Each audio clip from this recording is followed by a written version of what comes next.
Ang pagluluto ng bulalo ay hindi minamadali. Proseso nito ay mas ganda na hintayin talaga maging tender yung karne. Mahilig ka ba sa mga karinderyang underrated at nakatago? Ito yung mga sikretong kainan na kailangan natin tuklasin, hanapin at tikman. Dahil ang tunay na pagkain masarap, madalas ay undiscovered at wala sa harap. Ito ang karinderyang nasa likod ng isang bus terminal na matatagpuan dito sa Barangay Dahu, Mabalacat City.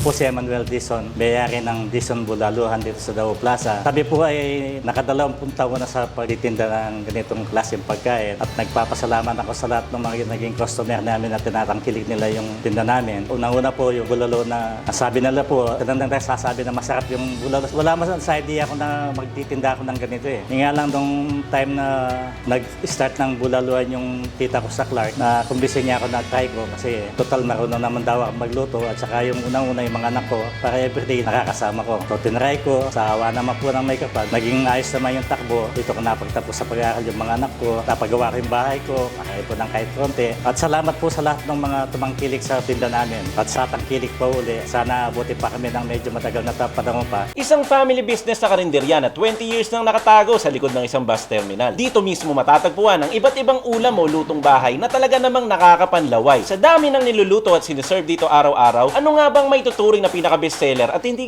mawawala sa mga pagpipilian? At paano nga ba siya niluluto o pinaghahandaan? Sa tindahan namin, ako yung assign na magluto. Unang-una na yung bulalo. Then yung sabi nilang masarap daw na putok-batok, yung lechong kawali. Then kaldereta. Sa lupo ng araw-araw na pagluluto ko, pinaka-mababang bilang ng putay 12. Ang pagluluto naman ng bulalo, lalo na kung medyo may edad yung karne, medyo matagal ang proseso bago mapalambot yung laman. Ang kainaman lang nun, kahit matagal siya bago mambot, yung lasa nung unang-una, sabaw, talagang masarap talaga. Minsan po kasi yung iba, pag bumibili ng bulalot, masasabi ko na medyo di pa okay. Akala nila, ganun lang kadali. Medyo po minsan matagal, naabot ng mga 4 hanggang 6 oras bago may serve ng maayos yung karne. Sa pagpe-prepare naman ng bulalo, hugasan mo maigi yung karne, then iwalay mo yung may buto doon sa laman. Unahin mong ilagay yung buto para pag kumulo, hindi masisira yung laman. Kaya ang ginagawa ko, iniibabaw ko yung laman, tapos lalagyan ko ng asin, saka tubig. Po yung bulalo okay na. Ang ginagawa ko po, inahangos siya, nilalagay ko sa steamer, hinihiwalay ko yung laman na may bone marrow para pag sinerve ko siya, nilagay ko sa sabaw. Maganda yung magiging itsura niya kasi yung bulalo kasi mas marami yung buto kaysa doon sa laman. Kaya pag sineserve ko sa customer, makikita nila buo yung bulalo na may bone marrow siya. Maproseso din yung paggagawa ng lechong kawali unang-una. Babalawan mo yung liempo, iwain mo, tapos pakukulo mo siya hanggang doon sa maging tender yung karne. Then iahango mo siya sa pinagpakuluan. Pag lumamig, lalagyan mo siya ng ingredient para may magkalasa. Saka mo siya isasalang. Actually ako, sinasalang ko sa kaldero para hindi siya delikado dahil tumatalsik kasi yung mantika eh. Hanggang doon sa maging tagang brownie, saka ko siya iahango para yung bala crispy o yung loob niya juicy siya. Solid na karne pala ng baka at matagal na pagpapakulo ang sikreto ng kanilang bulalo. Walang halong kahit ano, straightforward, walang arte, purong lasa ng karne. At bukod sa bulalo, marami din silang lutong bahay dito. Andyan na yung tortang talong, kaldereta at lechon kawali. Hidden gem talaga ng Mabalacat City itong karinderyang favorite ng marami. Sino-sino nga bang mga pumupunta dito at nagiging suki? Dito naman sa tindahan namin, ang unang-unang customer dito sa madaling araw from 5 a.m. ang call center, sino, yung mga lahat at tatrabang panggabi kasi yung usually yung mga yun medyo puyat, kailangan nila ng pag nakahigop na sabaw medyo papawisan, mawawala yung anto. Gustong mag-try dito sa ganito klaseng negosyo, sipag at tiyaga at saka pasensya dahil lang hindi naman ganun kabilis yung makilala ka. Huwag niyong isipin na, ay, hindi ko kaya to. Lahat ng tao kaya nila basta nasa tiyaga lang talaga. Sa lahat po ng gustong tumangkilik sa aming paninda, bukas po kami mula Lunes hanggang Sabado, 5 a.m. hanggang 3 p.m. para matikman niyo po yung lahat ng mga putay namin dito sa Dizon Bulaluhan, dito po sa Dahu Plaza, likod po ng bus terminal at ng Sogo Hotel. Nandito po kami para mag-serve sa inyo. Talagang manyaman, Kenny. Mawanda na mga kabs! Kain na ng mga kabs! At welcome dito sa Daum, Mabalacat, Pampanga. Ayan, so meron tayo ditong bulalo na siyang pinagmamalaki ng Bison Bulaluhan dito sa Daum Plaza. Medyo parang kinakabahan ka. Kinakabahan talaga ako. I-overcome mo yung kaba mo, subukan natin tong sabaw nila. Matagal daw tong pinakuluan. Malasang malasa to. So habang kumukuha ako ng sabaw, sabayan ko na ng konting laman. Yung malambing lang. Parang mahirap piliin yung malambing na laman dito. Lambingin mo! Uy, please be good to me. Cheers, mga Cheers, kabs! mga kabs!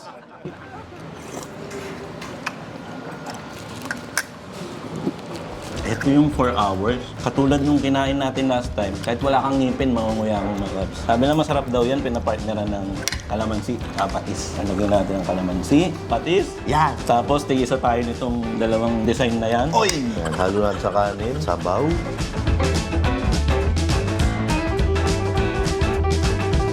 Kaya ko to, let's go. Nagko-compliment talaga.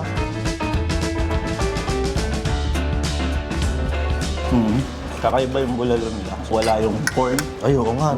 No? Kumbaga walang hahalong ibang lasa. Talagang ibibigay sa'yo yung natural flavor ng beef. Tama na yung buto. Walang kahit anong dagdag na prutas o gulay na gano'n. Nainggit ako sa'yo, ang galing ko na itong kutsara tinidor. Dahil meron tayo dito tortang talong. Ito, excited ako rito, tol. Gulay, no? Sige, pilasin natin. Tapos gawin natin parang samgyupsal.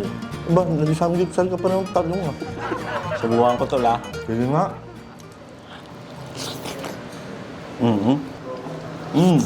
Sarap sa karinderya talaga, no? Straightforward yung luto, kung paano mo siya lutuin sa bahay. Ganun mo rin siya matitikman dito. Kasi tol, ang maganda pa rito, dito sa Dizon, Bulaluan, parang pamilya sila rito. Ang nagtutulong-tulong. Kaya parang pakiramdam mo, nasa bahay ka talaga. Tama. Saka yung ulam, yan yung mga luto ng nanay at tatay eh. So, dahan-dahan ka lang dyan. Ha? Hindi, higop na ako sa baw. Baka kasi nanonood yung doktor ko eh. Para hindi kakabahan, meron din silang pinagmamalaki dito na Yan. malutong tato ng jumbo eh. Ano yan? Inibitaw ko pa lang eh. Para mabawasan yung kaba niya. Tol, medyo ninervous na Meron kasi. din yung pinagmamalaki, ang Dizon Bulaluhan, na lutong bahay din. Lutong kawali din. Iyo! Lechong kawali. Ninervous na naman ako doon. Ma-order mo to ng Top Shop, ma-order mo rin ng isang buo. Pero, ay hindi pala ma-order ng isang buo, disclaimer lang mga kaps. Ito yung ni-request namin na buo. Siyempre, para maganda sa video natin. Yeah. Pero binayaran namin according dun sa dami niya. Iya. Biyakin mo na yan. Ayun. Ayun mga kaps, oh. Siyempre, ate kami dito, yung malaking portion, kay Mayo.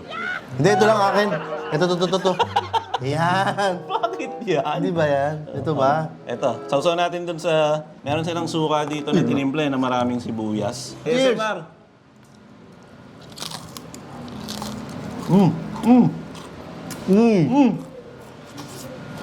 Crispy, maumami, sarap pa ng suka. Yung ituro kanina to, parang yung bagnet na Ilocos, no? Di ba yung kay Mang Kalo? Kay Manong Kalo dun sa Narbacan. Oo. Pero ito, may timpla ito. Yun naman pinagkaiba ng bagnet sa lechong kawali. Ang bagnet, walang kahit anong timpla. Ang lechong kawali, tinitimpla.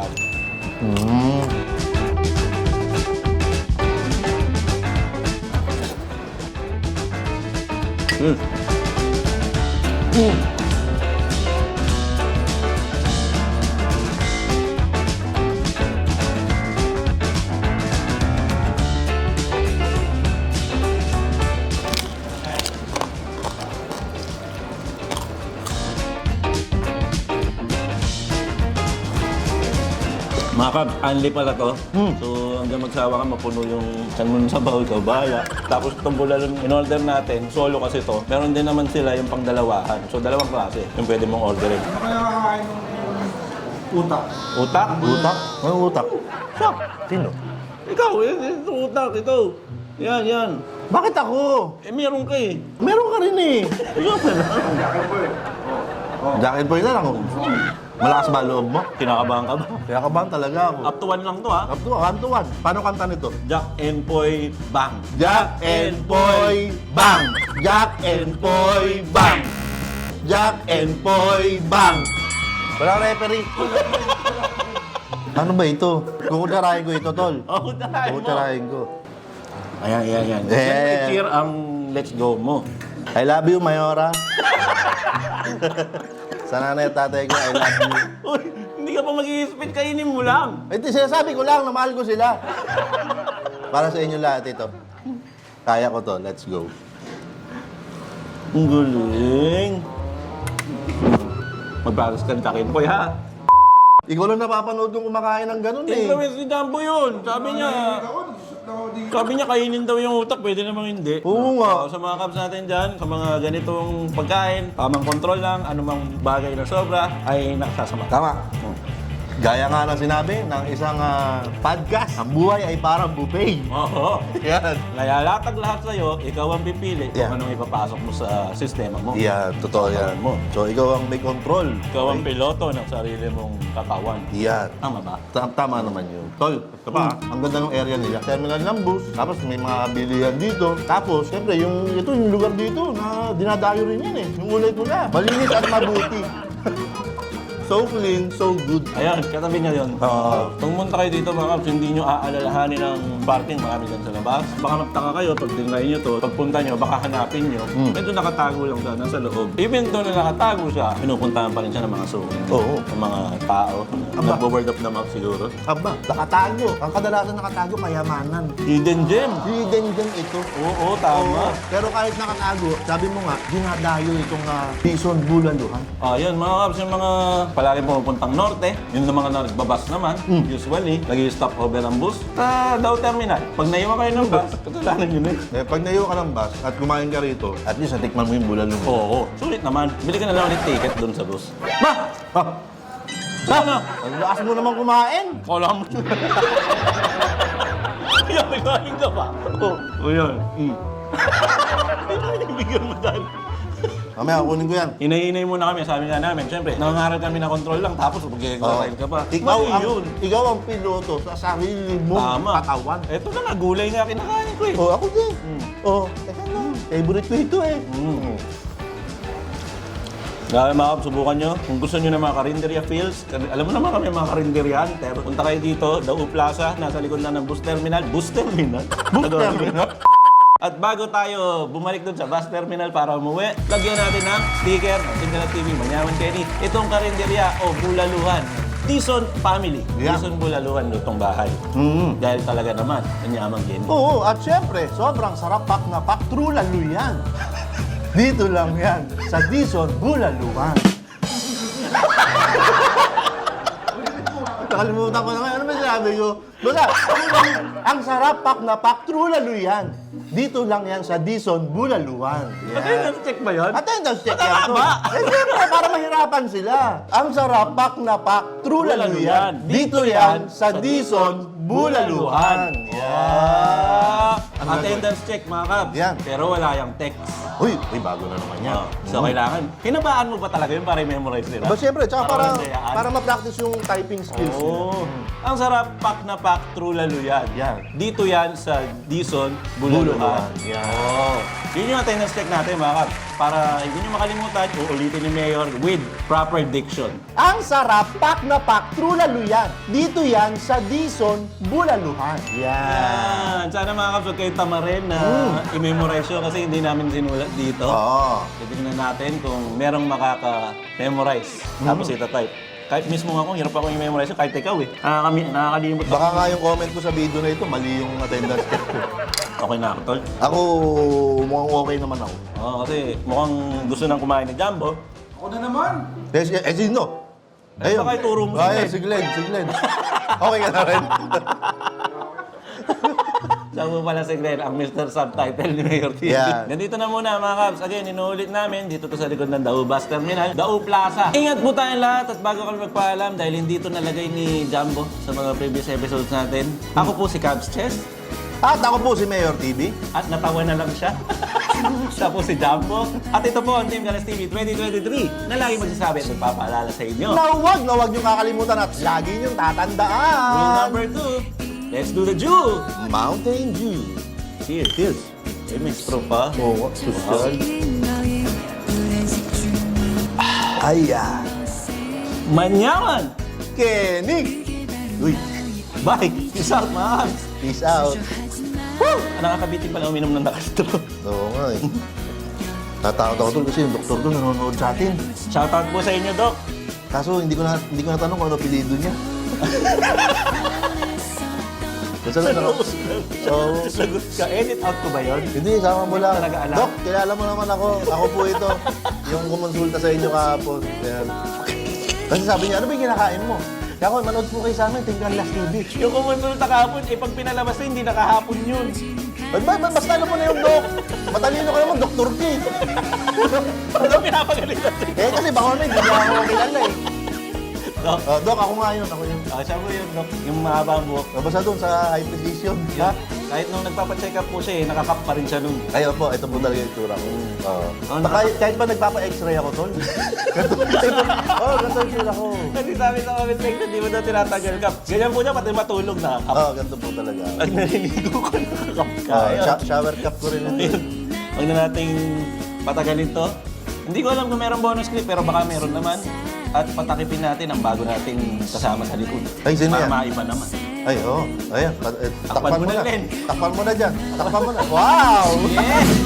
주저하지 마. Time check, 4:20 a.m. Thursday. Lag tayo ng ganito kaaga para kumpleto lahat. Let's go! Tawa na po kayo.